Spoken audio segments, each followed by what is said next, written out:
Bonsoir à tous, heureux de vous retrouver, mes chers élèves. Alors maintenant, nous allons aborder un nouveau chapitre en physique du programme de terminale baccalauréat, BIOF.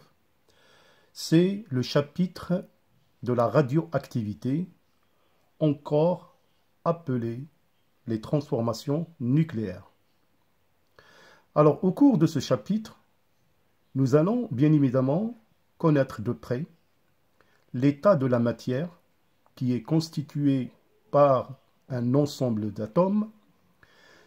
La matière peut être bien évidemment divisée en matière qui est très stable et matière instable. Et là, on va parler d'éléments radioactifs. Alors tout d'abord, je vais vous rappeler la composition d'un atome.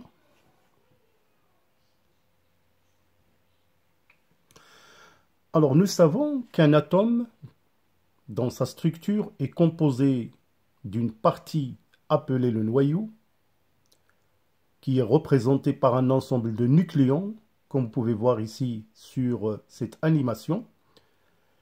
Et ces nucléons sont les protons en rouge et les neutrons représentés en bleu. Tout autour du noyau, il y a un champ de gravitation d'un certain nombre d'électrons caractérisant chaque atome.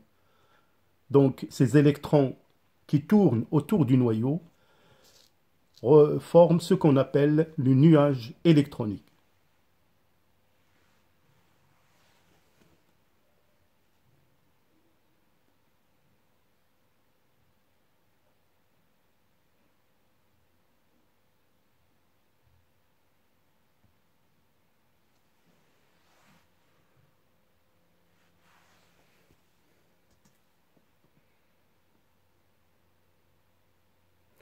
Alors là, donc, vous avez les électrons qui tournent autour du noyau.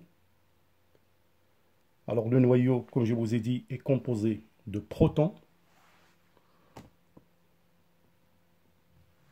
et de particules neutrons. Ces particules ont des masses.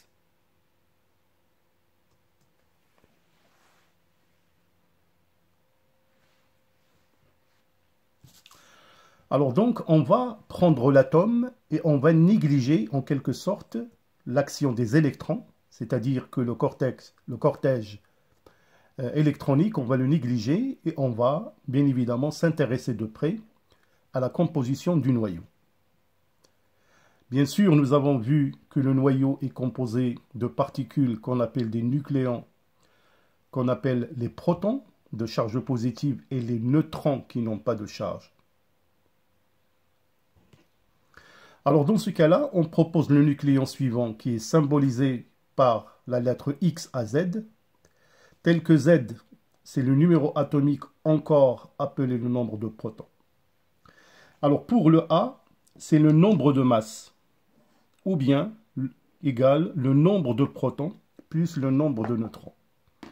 Alors là, je vous donne un exemple de l'uranium 238-92. Alors cette représentation de l'uranium 238-92 nous permet de déterminer combien de protons. Alors là, vous avez le nombre de protons 92. Le nombre de neutrons, on peut le trouver bien évidemment à partir de grand A, qui est égal le nombre de protons plus le nombre de neutrons. Alors, on trouve le nombre de neutrons est égal à 146 neutrons.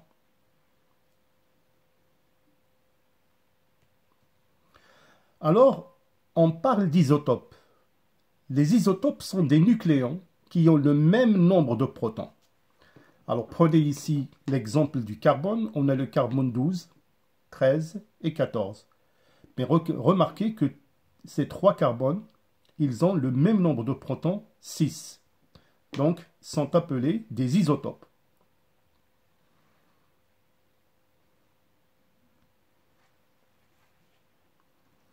Alors maintenant, on va parler des forces nucléaires.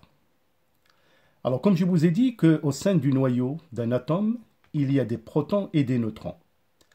Alors bien évidemment, la question qui se pose, comment sont maintenues ces particules qui donnent la cohésion du noyau? Alors tout d'abord, on a défini les protons comme des particules qui sont chargées positivement. Et bien évidemment, ces particules vont exercer entre eux des forces qui sont des forces répulsives. Bien évidemment, les protons, nous verrons ça dans la deuxième partie de ce chapitre, qu'ils ont une masse, alors que les neutrons n'ont pas de charge, mais entre neutrons et protons, bien évidemment, il y a aussi l'action de ce qu'on appelle les forces gravitationnelles. Et à côté de ces deux forces, vient s'ajouter une troisième force qu'on appelle la force nucléaire de cohésion. Parce que c'est vrai qu'avec les deux forces, surtout la force entre protons, le noyau a tendance vraiment à être en un état d'instabilité. Bien évidemment, les neutrons ont aussi une masse. Alors donc, on peut définir l'instabilité d'un noyau. Il revient soit à une abondance en protons et neutrons, par exemple comme les noyaux lourds, prenons le cas de l'uranium 238, ou bien nous verrons dans les types de radioactivité que cette instabilité peut être due à un excès soit en protons, soit en neutrons. Alors donc, comment on peut définir un noyau stable? Un noyau stable, en général, nous verrons cela, quand le nombre de protons est égal au nombre de neutrons, ou bien le nombre de protons est à peu près égal au nombre de neutrons. Alors, comme vous pouvez voir sur cette animation, donc il y a des forces qui s'exercent entre protons, ce sont des forces répulsives, et des forces entre neutrons, en général, ce sont des forces gravitationnelles.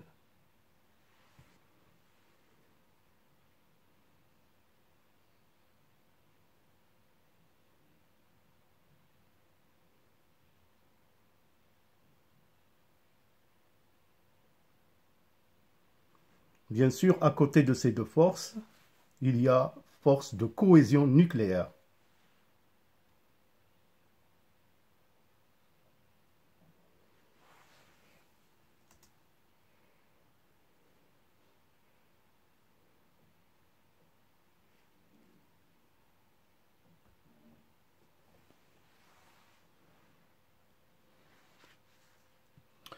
Alors donc, de ce fait, on peut définir un noyau radioactif. Alors, c'est quoi un noyau radioactif? C'est un noyau qui est instable.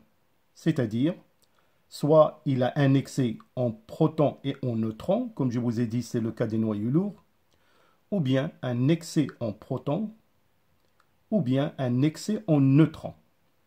Alors maintenant, comment on peut définir la radioactivité?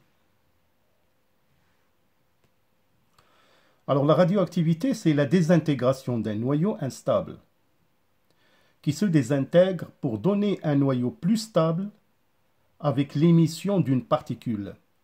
Alors cette particule peut être soit alpha qui correspond à un noyau d'hélium 4,2 ou bien à une particule bêta- qui correspond à un électron ou bien bêta+ qui correspond à un positon ou bien positron.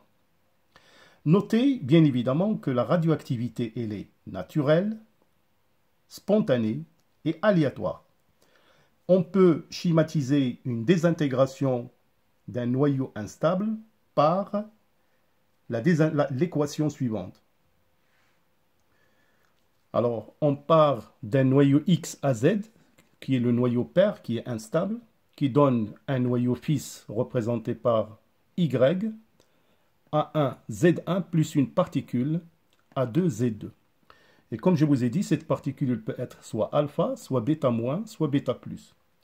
Alors une telle désintégration vraiment est soumise à ce qu'on appelle aux lois appelées les lois de Sodé. Au cours d'une transformation nucléaire, le nombre de masses reste le même, c'est-à-dire que grand A est égal à A1 plus A2. Le nombre de protons ici aussi, il est conservé. Grand Z est égal à Z1 plus Z2. Donc, pour toute désintégration éventuelle, vous êtes toujours obligé de vérifier les lois de Sodé.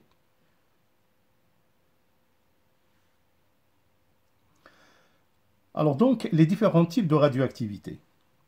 La radioactivité alpha, comme je vous ai dit, donc voilà l'équation de désintégration. Alors il faut tout simplement remarquer que le noyau fils Y prend une petite étoile que représente, ou plutôt que représente ce symbole. Alors, si le noyau fils est représenté par cette petite étoile, on dit que le noyau est excité, c'est-à-dire qu'il a un excès d'énergie. Alors faites très attention dans les exercices, soit on vous donne cette représentation, ou bien on vous dit tout simplement que le noyau est excité, et c'est à vous bien évidemment de savoir à quoi vraiment correspond cette donnée.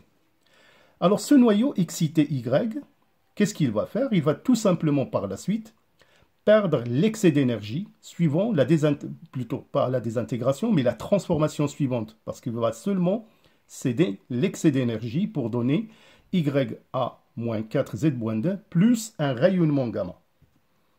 Gamma est un rayonnement électromagnétique. Alors donc, la radioactivité alpha, il concerne les noyaux lourds, c'est-à-dire ce sont des noyaux qui présentent un excès en protons et un excès en neutrons. Alors l'autre type de radioactivité, c'est la radioactivité β-, alors qui est modélisée par la réaction de désintégration suivante. Donc XAZ qui donne AZ plus 1. Là j'ai mis que le noyau fils il est excité, plus un électron. Donc bien évidemment le noyau excité va perdre l'excès d'énergie suivant la transformation suivante pour donner le noyau fils à un état d'énergie inférieur à l'état précédent, plus l'émission d'un rayonnement gamma. Alors, comment on peut expliquer la radioactivité β-? Alors, il faut tout simplement, c'est pour une forme d'explication, qu'au cours de cette transformation, on assiste à la transformation d'un neutron en un proton plus un électron suivant cette réaction qui explique tout simplement le phénomène.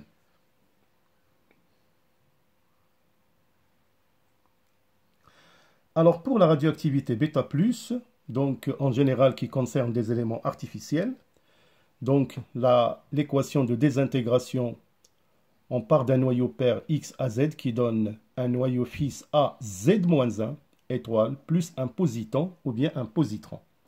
Alors toujours, donc le noyau fils il est excité, va perdre l'excès d'énergie suivant la transformation pour donner le noyau Y plus un rayonnement gamma.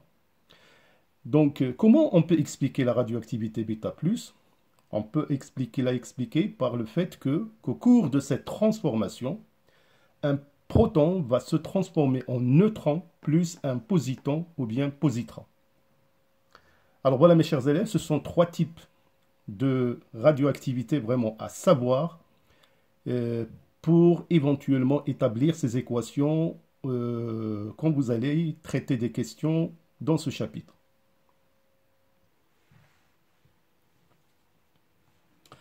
Alors maintenant, on va parler de diagramme de Segre, Emilio Segre. Donc vous avez sa petite photo juste en dessous. Alors le diagramme de Segre, il indique tout simplement des isotopes qui sont stables ou radioactifs et fournit le type d'émission radioactive. S'agit-il d'une émission β- ou β+ ou bien alpha? Alors les petits carreaux, bien évidemment, sont représentés, ou plutôt ils représentent les isotopes. Là, vous avez par exemple le carbone 12, carbone 14, le carbone 11.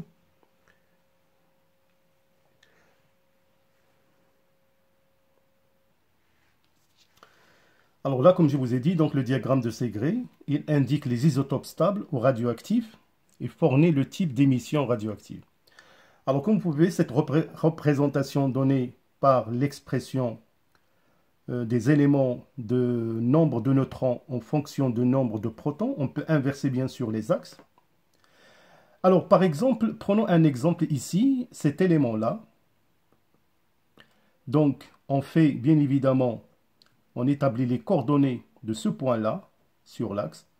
Alors déjà on trouve qu'il y a un excès de neutrons comparé au nombre de protons. Donc ce qui fait que cet élément aura une radioactivité β-. Alors là, cet élément a un excès en protons comparé au nombre de neutrons, donc il aura une radioactivité β+. Alors si on prend un noyau Y' ici, donc vous pouvez parfaitement remarquer qu'il a un excès en protons et en neutrons, donc et sa radioactivité sera une radioactivité de type alpha.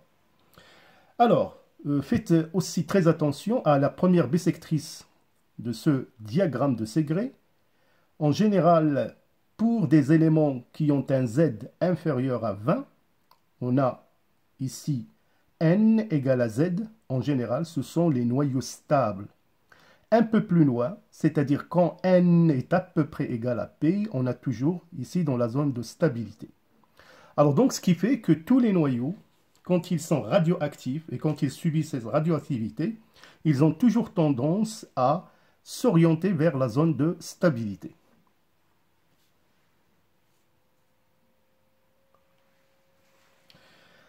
Alors donc, on a terminé cette première partie de ce chapitre. Et bien évidemment, pour me suivre et suivre mes lives, plus d'exercices, bien sûr, je vous invite, bien évidemment, à me suivre sur ma chaîne Fardari Channel. Il faut s'abonner.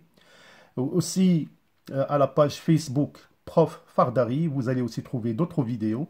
Et bien évidemment, Instagram Fardari Channel. Notre devise, bien évidemment, le bac est un acquis, mais avec mention. Alors donc, je vais vous proposer, mes chers élèves, un exercice qu'on va corriger dans la vidéo suivante.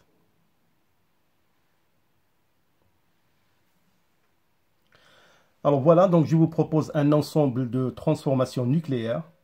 Compléter la réaction suivante et, bien évidemment, déterminer le type de désintégration correspondant pour chaque désintégration.